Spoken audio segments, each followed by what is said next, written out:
we had a discussion yesterday, who would they compare Chet Holmgren to?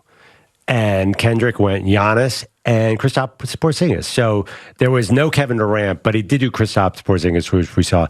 To compare Chet Holmgren to Giannis is insane. It's like comparing you to Giannis. That's like comparing me to Shaq. Not Giannis. I'm closer to Giannis.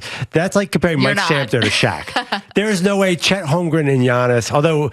Samter, how tall are you? Can you dig it? What do you top out at? We should do combine measurements here.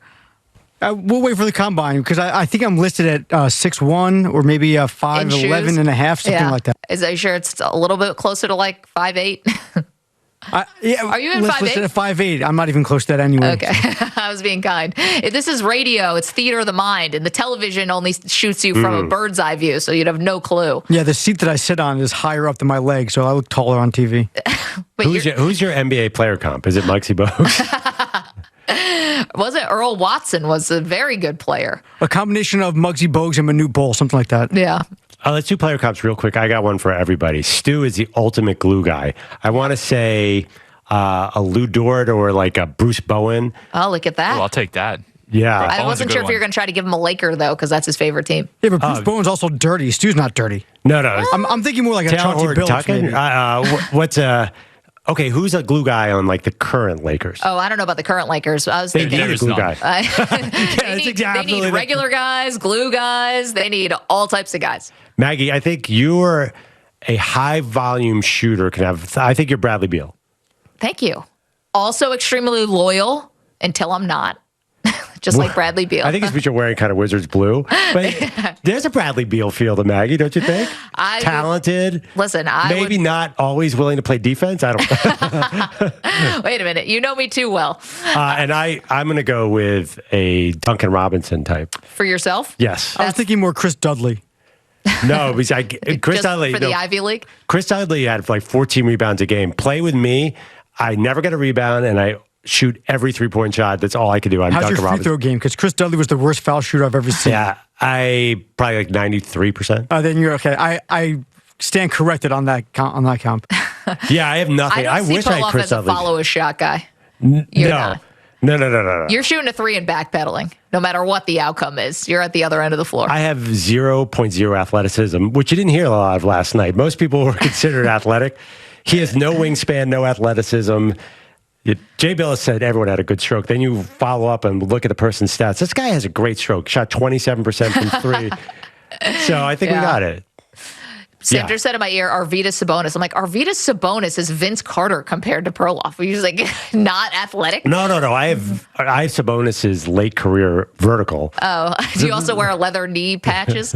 Those are pretty badass. Okay, we got to get to Stu's Lakers here because it turns out that according to several NBA insiders, Shams, Woj, yada, yada, they believe that the Lakers represent a legitimate threat, a real threat, quote unquote, to make a play for Kyrie Irving.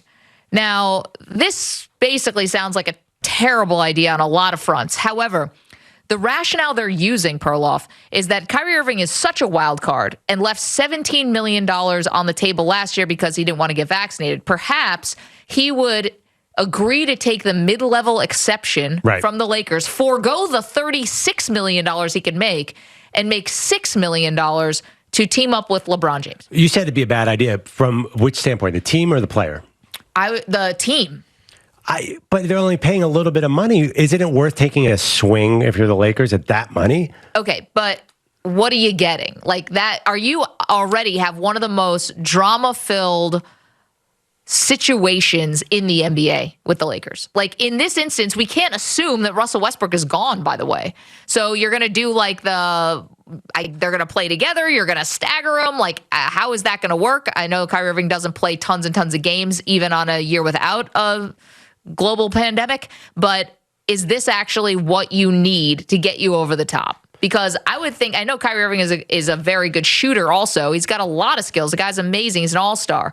But is it worth the extra baggage? Like, the Nets don't have a choice. They have to try to make things right with Kyrie, or else this whole thing has been a total abject failure. The Lakers don't have to bring him on. But there's no downside. I think they have to take a risk. They have to take a big swing. unfortunately, and when you take a big swing, you become vulnerable to get knocked out. I think they have to do something because as they're constituted, they're just not going to have enough firepower. Their roster's so thin. Why not take this big risk? Well, you would definitely be getting one of the most talented players for a mid-level exception. It's probably one of the most talented players you could find. This like the other options are Jeff Green or Reggie Bullock, or I'm looking at the mid-level exceptions. Okay, none of them are stars like Kyrie. I totally understand what you're saying about chemistry, availability. There's another small thing. It's called defense. You just accused me of not playing any. I'll accuse Kyrie of not playing any also because I've watched him since he was in high school. Hey, you love Kyrie's game, by the way. So I do. It makes me feel better about it. Makes me feel better about it. I wish my comp was Kyrie. Well, I don't know about that. On the basketball court. On the basketball court. I don't know what the Lakers do. Say Kyrie doesn't go there, and you run it back with Anthony Davis, LeBron James, and Russell Westbrook. You're probably the 5th, 6th, 7th seed in the West. I think you have to try something. So you really, for that money, would not do it. If you were one of the 9 people who runs the Lakers, you, Magic, 19 people. Kurt Rambis, Linda Rambis, Jeannie, I guess. Some bus relatives. Multiple bus and I know that cousins. You completely respect Kyrie Irving's game. I'm surprised you would not do that. I do respect his game. I guess the reason why, I just feel like it's such a combustible situation. It's so combustible. And that's good for people like you and I. Well, it's not great for people trying to win basketball games. For us, it'd be amazing. It's max. It's maximum chaos if he goes to the Lakers. In fact, I should be rooting for it.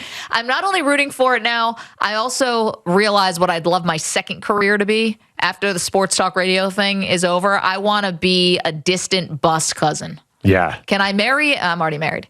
Can I marry into the Bus family? I can't marry it. I'm already spoken for. Happily married. How else do you weasel your way into a rich family? Do you have any fear that we're being used as pawns in some Kyrie Irving, Kevin Durant plot to get him paid in Brooklyn? That's always a fear. But listen, no amount of, gifts from the wire that he tweets out is going to make me think that there's not a real legitimate chance that the Nets are drawing a line in the sand and just saying, no, we're not going to give you the max when we're not sure if you're going to show up for work. And I think most reasonable fans would say we get where they're coming from. The problem is the second part if Durant wants to leave. You're basically paying Kevin Durant 2 maxes. If you bring in Kyrie, you have to do it. You have no choice. Just give him the max. What's the difference? You're going to give it to someone else who's not good. Give it to Kyrie so you can keep Kevin Durant. I love this report that from Brian Windhorst at ESPN. Of the 6 teams on his list, several have no interest in Kyrie. That just cracked me up. There's no way the 76ers want James Harden and Kyrie Irving on the same roster. We just watched it in Brooklyn. It didn't go great. I think if I could create this too, the Mavs, can you imagine Kyrie and Luka fighting over the ball? I think they'd steal it from each other to get hold of it. Yeah, it's like, you guys, same team. Like, we know. When 2 dudes are going for the same rebound. So next Wednesday, is it Wednesday that Kyrie can opt in or opt out? 29th, I believe. I pray that he opts out. That would be such a gift. Well, we're always rooting for mass chaos. Oh, if he opted out, it would be so consistent with Kyrie Irving and be so much fun to cover. The other funny thing, too, just quickly about when the list comes out from Shams, it's like, okay, if you were wondering where the list might have been coming from, when he says most of the teams on the list aren't interested, I think we get it. Normally the list comes from the player anyway, because it's like a pipe dream, a lot of them. None of these teams, very few of them have any kind of cap space to make it work. But yeah, the idea that Kyrie would even entertain going to Philly makes me think that it's probably pretty bad between him and Durant right now. Well, why Philly, though? What's the difference? Imagine, to me, it will always be a major slap in the face to Durant that Harden quit on the team. Because Harden was, of course, the person who had to sign off on the Nets even trading for Harden, because he's kind of has a lot of power, even though he's not technically the GM. He's the most famous player. He's the best player on the team. So he's ultimately the guy who not only signed off on them trading a bunch of assets who are now successful at other teams for Harden, he's also ultimately the guy who signed off on them trading Harden to your 76ers at the trade deadline last year. The fact that Harden quit on the Nets and Kyrie would leave Durant to go team up with Harden, it does not get any bigger of an affront to Kevin Durant than that. Their relationship has to be in a terrible spot, because just friend to friend, whether colleague to colleague, however you want to slice it, that is so foul. I don't think NBA memories last that long. I don't think KD even It was February. It's of this year, not like February 2017. That was ancient history. And besides, he saw how bad Harden was in Philadelphia. He's probably thrilled that Harden's gone. And I think a big part of him wants Kyrie gone too. How can you not? If you're Kevin Durant, would you want Kyrie Irving there? You'd want somebody better. You need to win a title. I'm telling you, Kevin Durant's getting old. He's not dumb. Kyrie Irving can't play any defense. He's not a good second fiddle to Kevin Durant. Durant's got to get out of there. I keep telling you. I like the list, by the way, for Durant. Forget Kyrie. Kyrie wants to go to the Lakers, Clippers, Knicks, Heat, Mavs, and Sixers. KD could go to any of those teams and make them very good, except for the Knicks, who will always be a joke. Yeah, of course. I think they're both going to be trying to run to Miami. Who can get to Miami faster? It's like a race. It's like spring break. Clippers would be nice. Who's flying out on Sunday night and who's flying out Monday morning? But that Steve Ballmer money in L.A., that might be attractive too. They could build a good team around somebody. Okay, so questions out there. Number one, should the Lakers be entertaining Kyrie Irving if he'll take the mid-level exception? Laker fans, do you want Kyrie Irving on your team? Stu, we'll get your opinion after the break. Also, is it a affront to Kevin Durant that Kyrie Irving would even entertain going to Philly? Ugh. What did Rohan say that Kevin Durant was yesterday? He joined us. He said that Kevin Durant was first team all friend. First team all friendship. Well, he's leveraging the Nets to pay Kyrie right now. That's first team all friendship if I ever saw it. But I Trying think to give your friend $200 million. There's no greater gift. They both want out of Brooklyn. You can tell. You can read the tea leaves. If Kyrie doesn't want to be there, why would KD want to be there? Thank you for watching our video. Please like, comment, and subscribe. And if you want to see more videos like this, just hit the bell. Yeah, ring the bell. Just hit the bell.